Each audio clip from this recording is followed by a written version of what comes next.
Example 3.11ல் அடுத்தடுத்து 2 நம்பரை கூட்டினா 3 வருது இல்லையா? 1 2 அப்புறம் 2 + 3 5 வரும். அப்புறம் 3 + 4 7 வரும். இப்படியே அடுத்தடுத்த நம்பர் கூட்டினா எனக்கு 75 வரணும். சரிங்களா? அந்த நம்பர் என்னான்னு அந்த அடுத்தடுத்த நம்பர் என்னான்னு கேட்குறாங்க. இப்போது இதெல்லாம் ஒரு நம்பர் ஆகுது இல்லையா? இது 1 விட இந்த 3னா இது 3 + 1 4 இல்லையா? அப்போ இது 2னா 2 + 1 3. இது 1னா 1 + 1 2. அப்போ நான் எழுதுகிறேன் x + 1 எழுதிக்கிறேன். இதை விட இது 1 அதிகமாக இருக்குது. அப்போ இதை வச்சு நான் இதை சால்வ் பண்ணிக்கலாம். இப்போ இந்த பக்கம் பாருங்கள் 2x இருக்குது இல்லையா? அப்போது 2x + 1 = 75.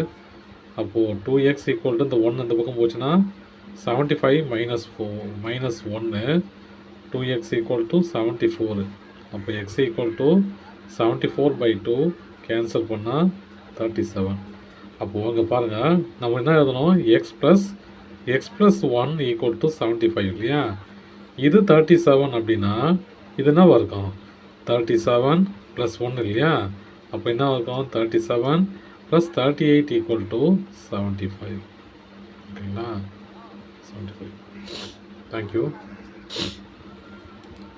எக்ஸாம்பிள் 3.12 என்ன சொல்கிறாங்க, என்கிட்ட 960 ரூபா இருக்குது. அது எப்படி பிரிஞ்சிருக்குது வச்சுருக்கேன் சில்லறையா 1 ரூபா, அப்புறம் 5 ரூபா, அப்புறம் 10 ரூபா வச்சுருக்கேன். இது என்னன்னா எக்ஸுங்கிறதுக்கு அர்த்தம் என்னென்னா எத்தனை ரூபான்னு தெரியல நமக்கு இல்லையா? 1 ரூபான்னு தெரியும், அதில் எத்தனை ரூபா வச்சுருக்கேன்னு தெரியல. 5 ரூபான்னு தெரியும், அதில் எத்தனை 5ன்னு தெரியாது.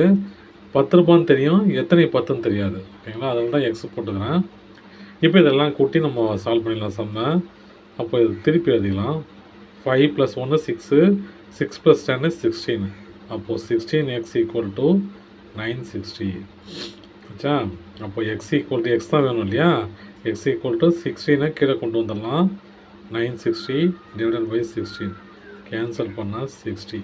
ஆச்சா? அப்போ 1 ரூபா காயின் எத்தனை இருக்குது 60 இருக்குது.